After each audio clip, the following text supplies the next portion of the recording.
মুসনাদ আহমদের মধ্যে একটি হাদিস পড়লাম, তালহা রাদিয়াল্লাহু তাআলা আনহু, যাকে আল্লাহ পাক রব্বুল আলামিন জান্নাতের সার্টিফিকেট দুনিয়াতে জীবিত থাকায় দিয়ে দিয়েছেন।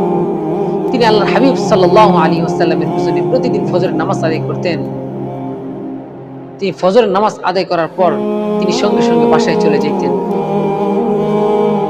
এই জিনিসগুলো সাহাবায়ে কেরাম রাদিয়াল্লাহু তাআলা আনহুরা লক্ষ্য করলেন এবং আল্লাহর হাবিব সাল্লাল্লাহু আলাইহি ওয়াসাল্লামকে তারা জানাইলেন যে ইয়া রাসূলুল্লাহ, তালহা তো প্রতিদিন ফজরের নামাজের পর চলে যায়, তিনি একটু সময় অপেক্ষা করেন। তখন আল্লাহর হাবিব সাল্লাল্লাহু আলাইহি ওয়াসাল্লাম তাদেরকে বলে দিলেন, তাকে বইল সেই জন্য আগামীকাল আমার সাথে সাক্ষাৎ করে যায়।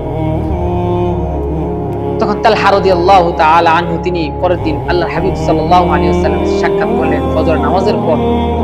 আল্লাহর হাবিব সাল্লাল্লাহু আলাইহি ওয়াসাল্লাম বলতেছেন, হে তালহা, আমি কি তোমাকে কখনো কষ্ট দিয়েছি নাকি আমি তোমার হক মেরে খেয়েছি? তালহা রাদিয়াল্লাহু তাআলা আনহু তিনি কান্না করে বলতে লাগলেন, ইয়া রাসূলুল্লাহ, আপনি আমাকে কখনোই কষ্ট দেননি এবং আপনি আমার হকও মেরে খাননি। তখন আল্লাহর হাবিব সাল্লাল্লাহু আলাইহি ওয়াসাল্লাম বললেন, হে তালহা, তাহলে তুমি কেন ফজর নামাজের পর চলে যাও?